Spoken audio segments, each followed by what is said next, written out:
Well, good morning. Happy Canada Day to all my Canadian friends and family and colleagues.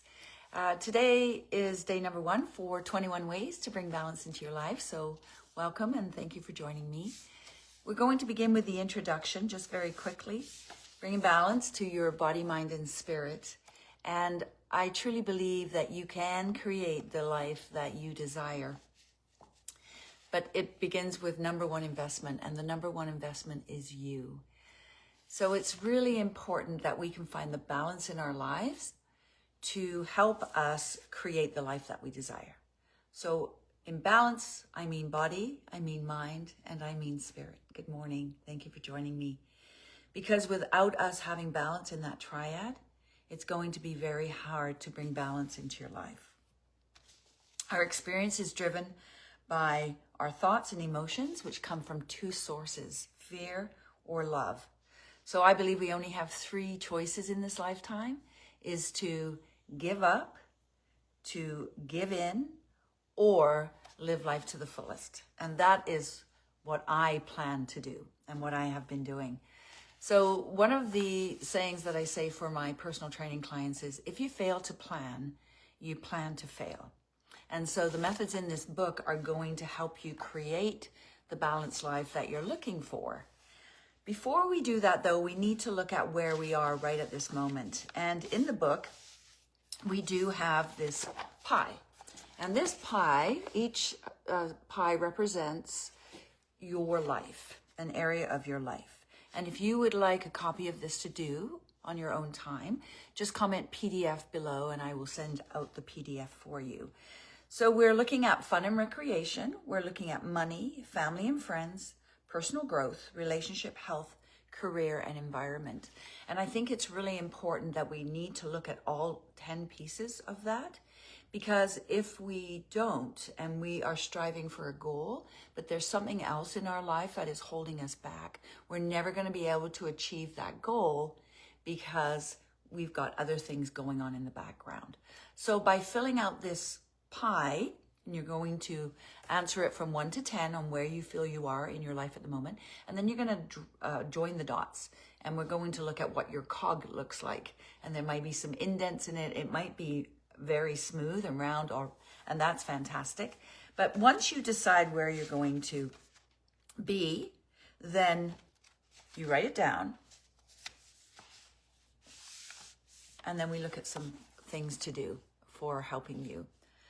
So number 1 is, when the student is ready, the teacher will appear. So I want you to become an observer of your thoughts and your actions, and notice all the synchronicities that might be happening to help you get on the right path of creating that balance that you're looking for. Number 2 is feeling gratitude for all the things that are happening in your life. So before I go to sleep every night, I lie in my bed, I place my hand on my heart, and I think about all the wonderful things that have happened during the day and that I'm grateful for. And when you can feel the gratitude, when you can feel the joy and the love, and you go to sleep with that feeling, the subconscious mind just puts that out into the world and more of that returns to you. And it's just a wonderful way to go into your sleep. Number 3 is living an authentic and meaningful life. So be true to yourself and live in line with your values. And ask yourself, what do you want in your life? What small steps can you take to move you into the direction of where you want to be? And then do it. Number 4 is take each day as it comes. So what is the saying? Yesterday is the past, tomorrow is the future, and today is the present. This is all we have. We only have this present moment. Nothing else matters. So what you're doing in the present moment helps big time. Where are your thoughts? What are you doing? Where are you going? Who are you hanging out with? All those things are going to help you decide what your action is next. Because where you are today came from the thoughts and the things that you did in the past. So everything has brought us to this very special moment, and this is why we want to live here. Number 5 is look after your body. So enjoy every meal. I really do believe that food is one of life's pleasures, but it is all about balance. Enjoy your meal, snack, chocolate, your cheese, your wine, your beer, but always remember the 80-20 rule, and that is 80% putting wonderful delicious, healthy food into your body, because your body is continually changing. So I want to be able to help my body be the best it can be by putting the right food in there. Don't get me wrong. I love all my snacks and I love my wine, but exercise is key. So dance like nobody's watching. Get out to the gym. Go for a walk. Go for a bike ride. What is the one thing that you love to do? What did you used to love doing as a kid? And go do that again. Because it's no good saying, well, I'm going to go start going to the gym, and you hate going to the gym. That doesn't make any sense whatsoever. So find what you love to do and then go ahead and do it. Number 6 is try not to change everything at once.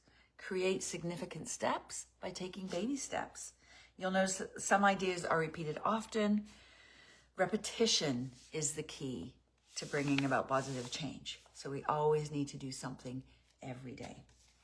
So then we move into the number 1 thing. So first of all, we've got to think about survival. And our number 1 thing in the chapter is breath.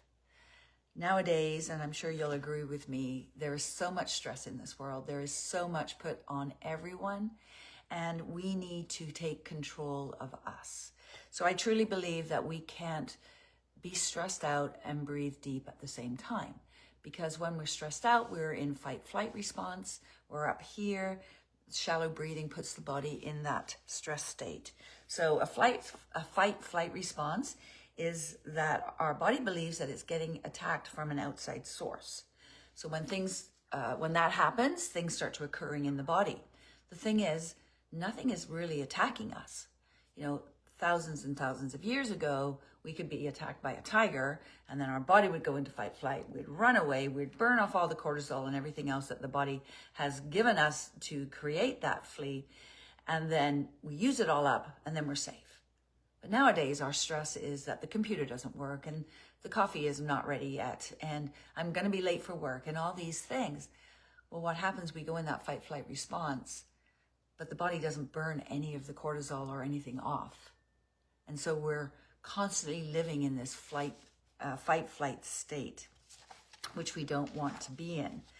So in the book, I talk about the complete breath, and I give you an exercise to do the breath. So basically, this is how we naturally breathe. When we inhale through the nose, the rib cage expands to allow the lungs to draw in the air. The diaphragm moves down the body. The belly pushes out to make room for the internal organs that the diaphragm has pushed down. And then the pelvic floor moves away. As we breathe out, the pelvic floor comes up, the belly comes down, pushes up the organs, diaphragm floats up, the breath comes out. And we do this over 72,000 times a day, unconsciously. We don't even realize that we do it. And so a lot of people get stuck in the fight-flight response.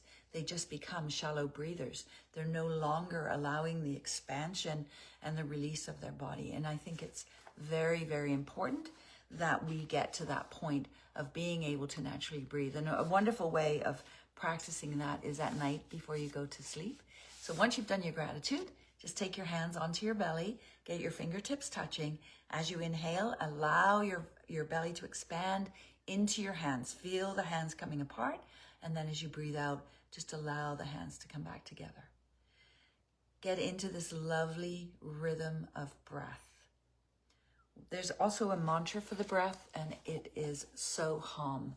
And So Hum simply means I am. And if you practice breathing in, you should hear the word so. And when you breathe out, you hear the word hum.